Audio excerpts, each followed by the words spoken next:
हे everyone, welcome to the channel. सर्वांना माझा नमस्कार. आजच्या व्हिडिओमध्ये आपण एमपीएससी राज्यसेवेची तयारी 2026साठी कशा प्रकारे करायला पाहिजे ते आपण डिस्कस करणार आहोत. आता जसं मी सांगितलं, ज्या मुलांचं टार्गेट आहे एमपीएससी राज्यसेवा 2026साठी, तर त्यांनी जर आपली प्रिपरेशन ऑगस्ट या महिन्यापासून स्टार्ट केली आहे, तर आता हा जो टाइम पिरियड आहे ना, तुमच्यासाठी गोल्डन विंडो आहे. ठीक आहे. परत तुम्ही लेट करणार तर ऑब्व्हियसली कमी टाइम मिळणार फॉर द प्रिपरेशन, रिव्हिजन, आणि ती कंटिन्युटी एक सायकल चालू राहणार. So August is a good month. ठीक आहे. तुम्ही आता स्टार्टिंग करत आहे, no issues. Month by month आपण पूर्ण स्ट्रॅटेजी इथे बघू. ठीक आहे. आणि त्याचबरोबर सब्जेक्ट वाईज स्ट्रॅटेजी पण इथे बघून घेऊ.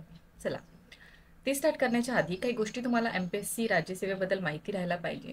तर काय आहे, दरवर्षी ना लाखो ॲस्पिरंट अपियर होतात एमपीएससीसाठी. पण जर तुम्ही सिलेक्शन रेट पाहिले तर ॲप्रॉक्स जसं हे 2025चं आहे, ठीक आहे, तर इथं सीट्स बघा किती आहे, 385. सो नंबर ऑफ सिलेक्शन जो असतो लाखो ॲस्पिरंटमधून, तो खूप कमी असतो रेशिओ. सो आता याच्याने तुम्हाला समजून येत आहे की कॉम्पिटिशन तर खूप हाय आहे. तशीच आपल्याला आता प्रिपरेशन त्याच्यासाठी खूप स्ट्रॉंग करावी लागेल, आणि जे काही प्लॅन आहेत किंवा जे काही तुमची स्ट्रॅटेजी आहे त्याला चांगल्याने फॉलो करावं लागेल. कारण की आता फक्त दोनच ऑप्शन राहतात प्रत्येक मुलांकडे, की अभ्यास करून आपलं नाव जो आहे लिस्टमध्ये बनवून घ्यायचं, ठीक आहे, बुक करून घ्यायचं, किंवा टाइमपास करायचं आणि आपल्या आयुष्याचा जो 1 वर्ष आहे त्याला असंच वाया घालू द्यायचं. ठीक आहे. आता तुमची चॉईस आहे, तुम्हाला काय करायचं आहे. बघा, खूप सारे मुलांना इनिशियल जेव्हा फर्स्ट स्टेज असते, स्टार्टिंग स्टेज असते ऑफ देअर प्रिपरेशन, तर 90% ऑफ ॲस्पिरंटना नेहमी एकच मिस्टेक वारंवार दरवर्षी रिपीट करतात. ते आहे की फक्त प्रिलिम्सवर फोकस करणे. आता बघा, पुढचे 8-9 महिने काय करणार, ते प्रिलिम्सवर फोकस करणार without having any basic coverage और बेसिक अंडरस्टँडिंग रिगार्डिंग मेन्स. आता तुम्हाला सर्वांना माहिती आहे, आता मेन्स काय झाली आहे, डिस्क्रिप्टिव्ह झाली आहे. डिस्क्रिप्टिव्ह दॅट मीन्स आता यूपीएससी पॅटर्नची झाली आहे. सो आता आपल्याला मेन्ससाठी सेपरेट प्रिपरेशन राहायला पाहिजे. सो आता जे मुलं 90% ॲस्पिरंट मोस्टली जे रिपीटेड करतात मिस्टेक, त्याला आपल्याला करायचं नाही आहे. मेन्स आणि प्रीला सोबत घेऊन चालायचं आहे. ते कसं होलिस्टिक वेने अभ्यास केलं जाते ते मी तुम्हाला सांगणार आहे. आता बघा, एक सब्जेक्ट 2 मंथ मध्ये कव्हर करणार, वारंवार थिंक करत राहणार, ठीक आहे, आणि टू मच टाइम वेस्ट करून टाकणार. ठीक आहे. एका सब्जेक्टला पकडून ते वारंवार चालत राहणार आणि टाइम वेस्टेज होत राहणार. ठीक आहे. तसं नाही करायचं आहे. स्पेसिफिक टार्गेट डिसाईड करायचं आहे. समोर मागे आपण करू शकतो, ठीक आहे, डेट्सला, पण मॅक्झिमम टाइम पिरियड आपण एक्सटेंड नाही करायचं. एक पर्टिक्युलर टार्गेट आहे आपल्याला, एक्स मंथमध्ये आपल्याला वाय सब्जेक्ट संपवायचं आहे, तर ते आपलं ॲटलिस्ट 90% कव्हर व्हायला पाहिजे. याच्याकडे आपलं मेन फोकस राहायला पाहिजे, रादर दॅन जस्ट थिंकिंग और ओव्हर थिंकिंग. ठीक आहे. मेन्स आहे, प्री आहे, ऑप्शनल आहे, काय करायचं आहे काय नाही. ठीक आहे. जे टार्गेट आहे त्याला पर्टिक्युलर फिक्स करायचं, त्याला त्या टाइममध्ये अचीव करायचं, आणि मग समोर जायचं. ठीक आहे. बघा, आता एमपीएससीची नोटिफिकेशन जेव्हा येणार ना, त्या टाइमला मुलं ॲक्टिवेट होणार. ठीक आहे. स्लो मोडमध्ये आता जे काही अभ्यास करत आहेत ना, नंतर ते पॅनिक मोडमध्ये येऊन जाणार. आता 28 सप्टेंबरला जो पेपर आहे, तो पेपर जेव्हा तुम्ही बघणार, जे पण नवीन मुलं आहेत प्रिपेअर करताय, तेव्हा त्यांना रियालिटी समजेल की काय आहे आपल्या एमपीएससीचं. ठीक आहे. एमपीएससी इतकी पण सोपी नाही आहे. दरवर्षी 117-18 कट ऑफ जातो. तुम्ही समजू शकता की कट ऑफ रेंज पण किती जास्त हाय आहे. सो इझीमध्ये नाही राहायचं आहे. प्लीज प्रिपरेशन चांगल्याने आता करायचं. बघा, जेव्हा आता तुम्ही एमपीएससीची नोटिफिकेशन येऊन जाणार, मोस्ट ऑफ द ॲस्पिरंटचं काय होणार, टाईम नाही राहणार मेन्ससाठी, रिव्हिजनसाठी टाईम नाही राहणार, इव्हन प्रॅक्टिससाठी पण टाईम नाही राहणार. म्हणून त्यांना आता काय करायचं नाही आहे, प्रॉपरली आता जो मी प्लॅन सांगते त्याला इम्प्लिमेंट करा, किंवा ऑलरेडी तुम्ही काही कुठलं स्ट्रॅटेजी किंवा काही प्लॅन फॉलो करत असेल त्याला तुम्ही कंटिन्यू करू शकता. ठीक आहे. आणि एक गोष्ट लक्षात ठेवा, आधी तर फक्त एमपीएससी ॲस्पिरंट, दॅट इज फक्त जे स्पेसिफिकली 100% फोकस ॲस्पिरंट जे एमपीएससीवर करत होते ते मार्केटमध्ये कॉम्पिटिटर होते. पण आता काय झालेलं आहे, यूपीएससी ॲस्पिरंट, ठीक आहे, ते या मार्केट फील्डमध्ये आलेले आहेत. त्यांचं ऑप्शनल जीएस, ठीक आहे, खूप स्ट्रॉंग असतो ॲज कम्पेअर टू अदर. ठीक आहे. त्यांना फक्त या मुलांना काय करावं लागते, ॲडिशनली महाराष्ट्र स्पेसिफिक टॉपिक, ठीक आहे, त्याचबरोबर काही करंट अफेअर करावं लागते. बस हे 2 केलं की ते आपल्यापेक्षा समोर जाऊ शकतात. पण आपल्याला मागे नाही राहायचं आहे, जे फक्त एमपीएससीसाठी फोकस करायचे आहेत. म्हणून कॉम्पिटिशन मनात ठेवून, हाय आहे हे लक्षात ठेवून आपलं डे टू डे अभ्यास करायला पाहिजे. त्याचबरोबर असे काही ॲस्पिरंट आहेत त्यांनी ऑलरेडी अटेम्प्ट दिलेले कॅन्डिडेट आहे, म्हणून कॉम्पिटिटर न्यू ॲस्पिरंटसाठी नवीन कॉम्पिटिशन आहे आपण म्हणू शकतो. त्याचबरोबर ऑलरेडी अटेम्प्ट कॅन्डिडेट जे इंटरव्ह्यूपर्यंत पोहोचले आहेत ते पण परत पेपर देतात. म्हणून न्यू कमरसाठी कॉम्पिटिशन तर खूप हाय आहे. पण घाबरायचं नाही आहे. प्रॉपरली तुम्ही प्लॅन करणार तर एका अटेम्प्टमध्ये ही क्रॅक होणारे खूप मुलं आहेत. So don't take tension. आता पुढचं आपण डिस्कशन करूया. तर बघा आजचा अजेंडा काय राहणार आहे, कोणत्या सब्जेक्टला, ठीक आहे, व्हेन टू रीड, कुठून रीड करायचं आहे ते मी सांगणार, ऑप्शनल कधी सुरू करायचं आहे, करंट अफेअरसाठी काय काय करायचं आहे, त्याचबरोबर आन्सर रायटिंगला कसं मॅनेज करायचं, MCQ सॉल्विंग किंवा प्रॉपर आपली डिस्क्रिप्टिव्ह पॅटर्न, ते सर्व आपण इथं बघू. तर बघा या प्रिपरेशनला आपण 3 फेजेसमध्ये डिवाइड केलेलं आहे. पहिला आहे आपला फाउंडेशन बिल्डिंग, सेकंड आहे आपलं इंटिग्रेटेड मेन्स सेंट्रिक, आणि थर्ड आहे revision plan and for the prelims. ठीक आहे. आणि हा जो प्लान आहे ना बेसिकली कोणासाठी आहे, जे पण मुलं बेसिकपासून सुरू करताय त्यांनी यूज करू शकतात, जे ऑलरेडी कुठला प्लॅन फॉलो करताय पण त्यांनी कुठं ना कुठं ब्रेक आलेला आहे ते पण हे फॉलो करू शकतात. आणि हे जे आहे मी सर्व UPSC ॲस्पिरंट जे मेनली फोकस करतात, ठीक आहे, त्यांचा टाइम टेबल कशा हिशोबाने असतो त्या हिशोबाने याला मी डिझाईन केलेला आहे. तर आता बघा सर्वात आधी जाणून घ्या की कोणते कोणते सब्जेक्ट्स तुम्हाला करायचे आहेत. तर जनरल स्टडीजचे सब्जेक्ट्समध्ये इंडियन पॉलिटी, हिस्ट्री, आता हिस्ट्रीमध्ये पण 3 सेक्शन येतात, एन्शियंट हिस्ट्री येते, मिडिवल हिस्ट्री येते आणि मॉडर्न हिस्ट्री येते. मग येते आर्ट अँड कल्चर. आता जे मुलांनी PYQ चांगल्याने केले असेल त्यांना माहिती असेल की प्रिलिम्समध्ये सहसा याच्यावर प्रश्न येत नाही, पण आता डिस्क्रिप्टिव्ह पॅटर्न झालेला आहे मेन्सचा, त्याच्यामुळे आता काय झालेलं आहे आर्ट अँड कल्चर पण तुम्हाला चांगल्याने करावं लागेल. नंतर आहे आपला इकॉनॉमी, जॉग्राफी, सायन्स. आता सायन्समध्ये पण 3 भाग येतात, बायोलॉजी, केमिस्ट्री आणि फिजिक्स. त्याच्यानंतर आता इन्व्हायरमेंट सेक्शन, काही मेन स्पेसिफिक टॉपिक पण आपल्याला आहेत ज्याच्यामध्ये सोसायटी येतो, सोशल जस्टिस येतो, इंटरनॅशनल रिलेशन येतो, गव्हर्नन्स येतो, सेक्युरिटी येतो, डिझास्टर मॅनेजमेंट येतो आणि लास्टली इथिक्स येतो. इथिक्स काय आहे, GS4चा सिलेबस आहे. ठीक आहे. आता करंट अफेअरमध्ये आपल्याला 1 ते 1.5 इयरचं टार्गेट राहायला पाहिजे फॉर द कम्प्लिशन.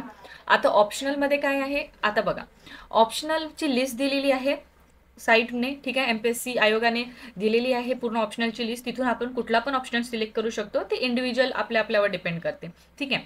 त्याच्यामध्ये पण एक गोष्ट लक्षात ठेवायची, ज्या मुलांनी ऑप्शनल आतापर्यंत सिलेक्ट नसेल केलं तर त्यांनी काय करायचं, आधी जे त्यांचे फंडामेंटल सब्जेक्ट्स आहेत GS मधले, that is polity, history, geography आणि इकॉनॉमी, हे कंप्लीट करायची, त्याच्यानंतरच जाऊन ऑप्शनल सिलेक्ट करायचा. आणि काही मुलांनी ऑलरेडी ऑप्शनल सिलेक्ट केला असेल they can continue with their optional, but जे मुलांनी ऑप्शनल सिलेक्ट नसेल केला त्याला काही डाऊट्स असेल, ठीक आहे, हे तर मी एका सेपरेट व्हिडिओमध्ये कव्हर करीलच की का बरं आपल्याला पहिले फाउंडेशन सब्जेक्ट कव्हर करायला पाहिजे त्याच्यानंतर ऑप्शनल सिलेक्ट करायला पाहिजे.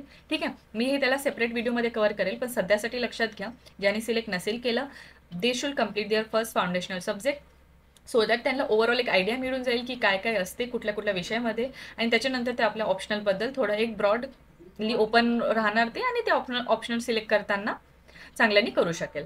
ठीक आहे. CSAT एक असतं, CSAT बेसिक न्यूमेरसी असते, रिझनिंग असते, रिडिंग कॉम्प्रिहेन्शन असते. हे आपल्याला ना फक्त प्रिलिमच्या टाइमला करायचं असते, तर आता याची टेन्शन घ्यायची नाही. बाकी हे जे सर्व टार्गेट्स आहेत ते आपल्यावर आता आपलं मेन फोकस राहायला पाहिजे. तर बघा प्लॅनिंग आता इम्पॉर्टंट होऊन जाते. तर प्लॅनिंगमध्ये पण दररोज आपलं 6 ते 7 घंट्याचा अभ्यास व्हायला पाहिजे, आपलं दररोज करंट अफेअर प्रिपेअर व्हायला पाहिजे, आन्सर रायटिंग पण हळूहळू स्टार्ट करायची, इनिशियल स्टेजमध्ये स्टार्ट करायची नाही, काही टाइम नंतर आन्सर रायटिंग स्टार्ट करायची. राहायला आपलं ऑप्शनल, आता ऑप्शनलमध्ये पण आपलं नोट्स तर बनला पाहिजे, ठीक आहे, त्याचबरोबर आपले आन्सर रायटिंगची पण प्रॅक्टिस व्हायला पाहिजे. ठीक आहे. त्याचबरोबर मी जसं सांगितलं फक्त एका प्रिलिम्सकडे लक्ष देऊन चालणार नाही, आता मेन्ससाठी आपल्याला सेपरेट प्रिपेअर करावं लागेल. तर प्रिलिम्स आणि मेन्सवर बॅलन्स बनवणं हे आपल्यासाठी इम्पॉर्टंट होऊन जाते. ते कसं करायचं ते मी नेक्स्ट स्लाइडमध्ये सांगेल. रिव्हिजन प्लॅन राहायला पाहिजे. ठीक आहे. असं म्हणलं जाते की काही टाइम नंतर आपण जे काही वाचलं आहे ते विसरत चालतो, that's why revision become important. आता रिव्हिजन कशी करायची आहे ते एक मेथड असते. ठीक आहे. जे UPSC ॲस्पिरंट असतील, ठीक आहे, त्यांना ही मेथड खूप चांगल्याने माहिती असेल, त्याला आपण ॲक्टिव्ह रिकॉल ही मेथड म्हणतो.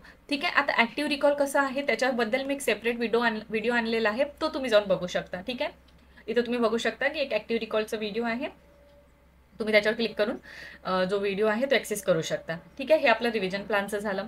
त्याच्यानंतर आहे आपलं PYQ become must in this preparation. ठीक आहे. कारण की रिपीटेड मोडवर क्वेश्चन्स येतात, रिपीटेड थीम्स असतात, ते तुम्हाला चांगल्याने बघायचे असेल तर त्याच्या रिलेटेड पण मी एक व्हिडिओ आणलेला आहे. ठीक आहे. प्रिलिम्समध्ये, ठीक आहे, प्रिलिम्स एक्झाममध्ये 2013 to 2025 पर्यंत 2024 पर्यंत नंबर ऑफ क्वेश्चन कुठल्या टॉपिक्समधून आलेले आहेत ते मी सर्व एका व्हिडिओमध्ये कव्हर केलेलं आहे. इव्हन त्याची PDF पण जे आहे मी टेलिग्राम चॅनलवर शेअर केली आहे, ते तुम्ही टेलिग्राम चॅनलवर ॲक्सेस करून डाउनलोड करून घेऊ शकता, सो दॅट तुम्हाला एक ईज होणार फॉर द प्रिपरेशन. त्याचबरोबर एक गोष्ट लक्षात घ्या, PYQ करणं इम्पॉर्टंट होऊन जाते. आता PYQ साठी काही मुलांना डाउट्स असेल की त्यांना नोट्स नाही मिळत आहे. मराठी मीडियमवाले जे मुलं आहेत, ज्यांनी मराठीमधून प्रिपरेशन करायची आहे, त्यांच्यासाठी खूप रिसोर्सेस अवेलेबल आहे. पण इंग्लिश मीडियममधून जे मुलं या इंग्लिश मीडियम ऑप्ट करणार आहे वाईल आन्सर रायटिंग और वाईल प्रिपरेशन, त्या मुलांसाठी रिसोर्सेस खूप कमी आहेत for the PYQ section. So PYQसाठी आम्ही काय केलेलं आहे, आमच्याकडून एक बुक आणलेली आहे. ठीक आहे, याच्यामध्ये आम्ही 2013 to 2024 पर्यंत पूर्ण डिटेल ॲनालिसिस केला आहे. टॉपिक वाईज क्वेश्चन्सला डिवाइड केलेला आहे. ठीक आहे, प्रिलिम्सचे जितके पण प्रश्न आहे पूर्ण कव्हर केले आहे. टॉपिक वाईज त्यांना डिवाइड केलेला आहे. त्याचबरोबर आम्ही एक जे म्हणतात ऑप्शनचं एक्सप्लेनेशन, ठीक आहे, ऑप्शन एक्सप्लेनेशन पण चांगल्यानी होलिस्टिक वेनी कव्हर केलेलं आहे. आणि त्याच जे काही आम्ही या बुकामध्ये कव्हर केलेलं आहे त्याच्या रिलेटेड हे व्हिडिओज इथे आलेले आहेत चॅनलवर. तुम्ही हे फ्रीली ॲक्सेस करू शकता व्हिडिओ सोल्युशन. ठीक आहे, हाऊएव्हर इथे मी जसं 2013 to 2024 पासूनचं कव्हर केलेलं आहे, या व्हिडिओमध्ये 2019 to 2024 पर्यंत केलेलं आहे. जर तुम्हाला बुक ही हवी असेल तर त्याची लिंक मी डिस्क्रिप्शनमध्ये देऊन देणार. तुम्ही हे बुक तुमच्यासाठी ऑर्डर करू शकता. ठीक आहे, आणि याचं एक सॅम्पल डेमो मी तुम्हाला आता दाखवते.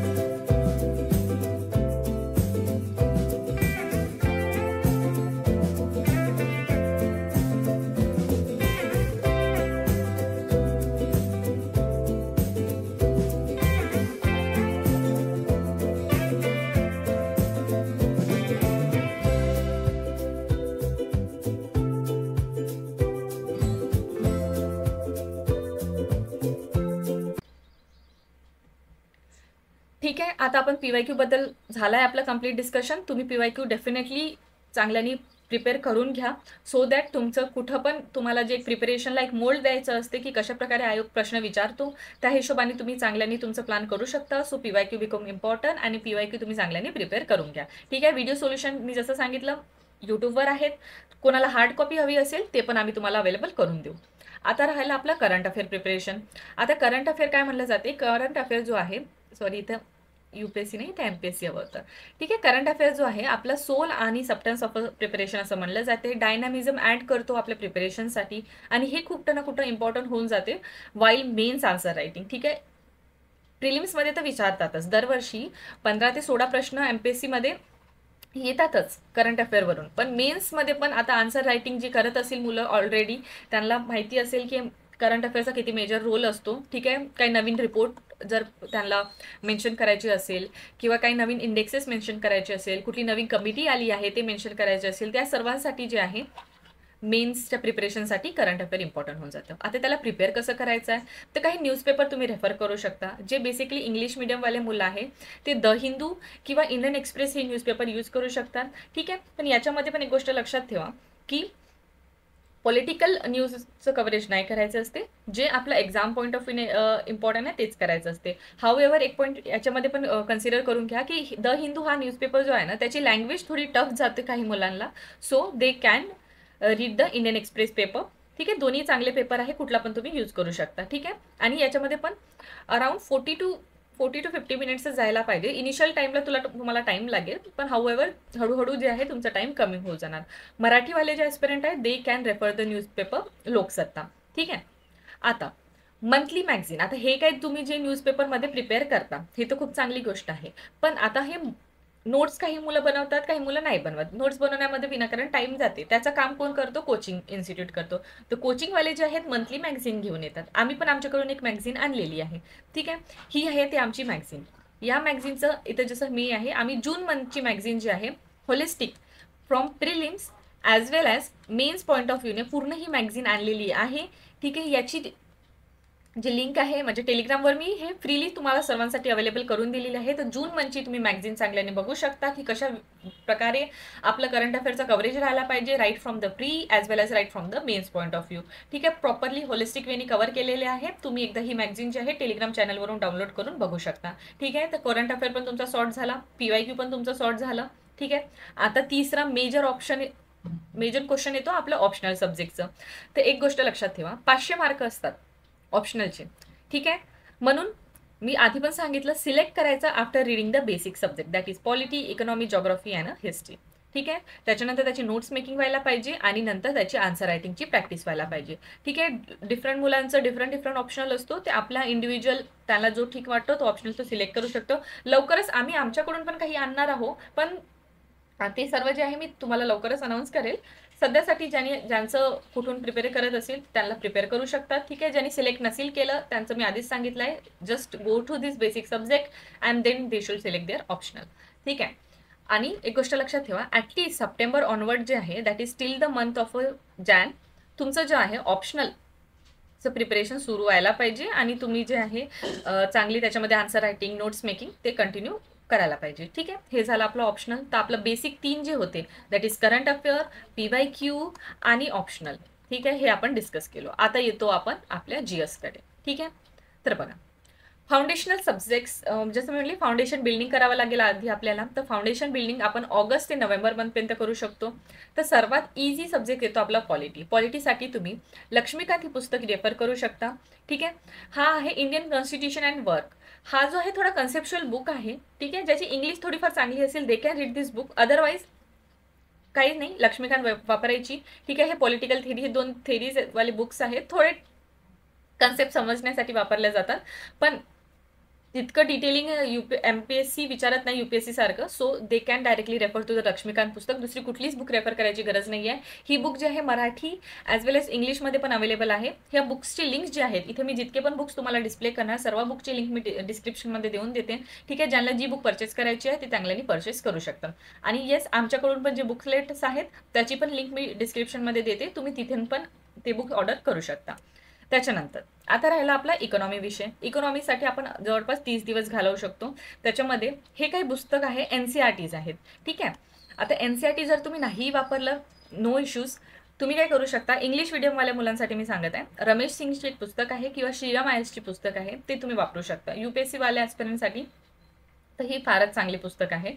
तर MPSC वाले ॲस्पिरंट फॉर कन्सेप्च्युअल क्लिअरिटी हे पुस्तक ते यूज करू शकतात. हाऊएव्हर कन्सिडर द पॉईंट, आपल्याला इकॉनॉमी हा जो विषय आहे मराठी मीडियमवाल्या मुलांना जर करायचं असेल तर त्यांच्यासाठी काही पब्लिकेशनचे बुक्स आहेत ते मी तुम्हाला सांगून देते. तर रंजन कोळंबे सर, ठीक आहे, या सरांचे पुस्तक आहे ते तुम्ही परचेस करू शकता, ओके. आता आपला नंतरचा विषय आहे हिस्ट्री. हिस्ट्रीसाठी 40 ते 42 डेज लॉंग टाइम पिरियड दिलाय, कारण की याच्यामध्ये आपला एन्शियंट हिस्ट्री येते, मिडिवल हिस्ट्री येते आणि मॉडर्न हिस्ट्री, ठीक आहे. दॅट इज आधुनिक भारत, मध्ययुगीन भारत आणि प्राचीन भारताचा इतिहास, ठीक आहे. आता हे जे आहे 2, दॅट इज मध्ययुगीन भारताचा इतिहास आणि प्राचीन भारताचा इतिहास, मी माझ्या चॅनलवर अपलोड केला एक मॅरेथॉन व्हिडिओ. तुम्हाला जस्ट थोडंसं ओव्हरव्ह्यू पाहिजे असेल तर तो एक व्हिडिओ तुम्ही बघू शकता.